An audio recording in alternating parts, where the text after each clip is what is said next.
Umarangkada na ang nationwide tigil pasada ng ilang grupo bilang protesta sa walang prenong taas presyo ng mga produktong petrolyo. Naglabas din ng hinaing ang ilang PUV drivers at operators kasunod ng pagsuspinde ni Pangulong Bongbong Marcos sa taas pasahe sa mga pampublikong sasakyan. May ulat on the spot si Joseph Morong. Joseph!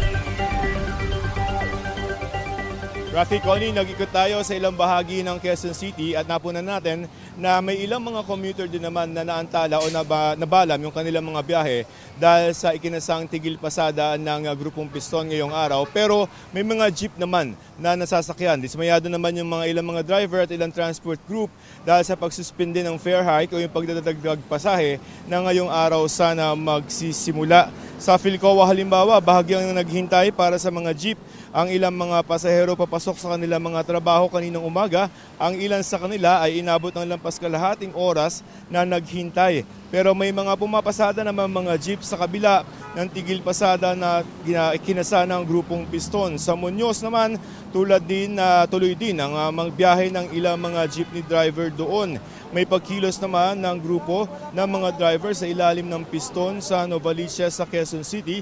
Dismayado sila sa pagsususpinde ng dagdag pasahe na ngayong araw sana dapat sisimulan. Piso dapat ito sa mga tradisyonal na jeep at 2 piso sa mga modern jeep.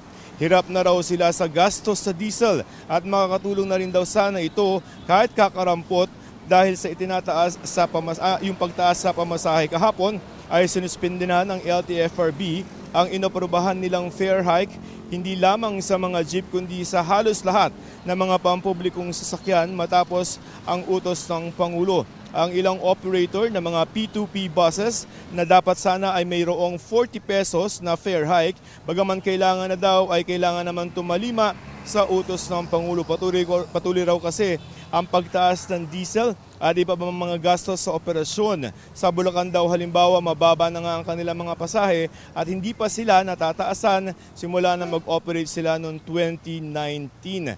Narito naman ang pahayag ng isang driver na bahagi ng Piston sa Novaliches.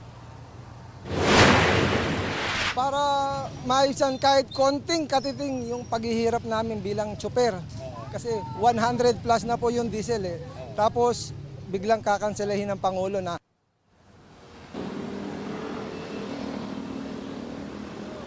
Rafi, Connie, sa paunang pagtataya ng MMDA ay normal naman ang naging daloy ng trapiko at walang na-stranded na mga pasero ayon sa MMDA. Ayon kay MMDA General Undersecretary Nick Torres III ay hindi pa nila kinailangang magpalabas nung kanilang mga naka-standby na libreng sakay kaninang morning commute or yung morning rush hour. Rafi, Connie.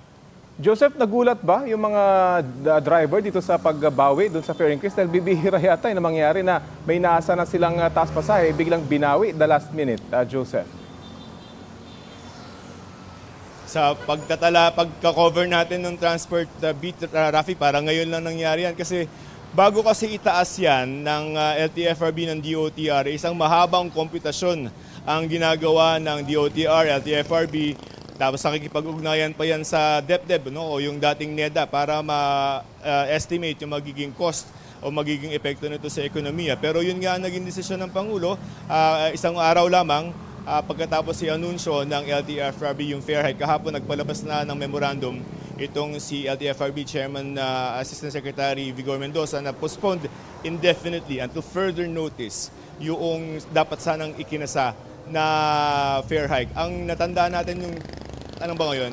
Thursday, Tuesday, ang sabi ng mga bus drivers, yung mga city buses, maganda yan kasi muntikan na sila na magbawas ng kanilang mga bus dito sa Metro Manila dahil nga kung hindi pagbibigyan yung fare hike. So, tinatry pa rin natin silang kausapin kung ano na mangyayari dahil binawi yung dapat sa kanila ay 2 piso yan na 2 piso hanggang 3 piso na fare hike sa mga bus. So, tingnan natin yung magiging effect nito. Inasahan na yan ng mga driver ng mga pampublikong sasakyan pero yun nga ang desisyon ng Pangulo, Rafi. Ayun na nga, Joseph, ang tanong nga ay paano ba yung konsultasyon dan hanggang sa NEDA? Alam ba ng NEDA at ano yung kanilang naging rekomendasyon at bakit hindi nakarating sa Pangulo bago inanunsyo yung pagtataas? At yun namang nabanggit mo na tigil o pagbabawas doon sa mga biyahe, nagbabalay yung LTO na baka posibleng paglabag ito sa kanilang prangkisa, Joseph. Bus. Well, may ganun. So, pag-uusap yan. Ang balita ko dito sa mga bus companies ay may meeting sila.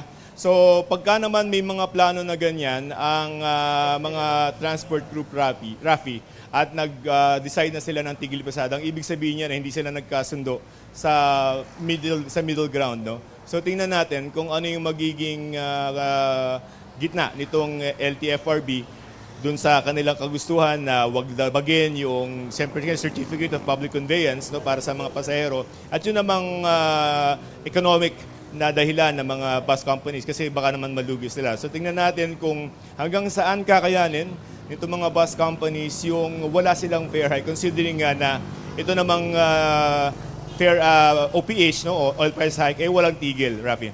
Maraming salamat sa iyo, Joseph Morong.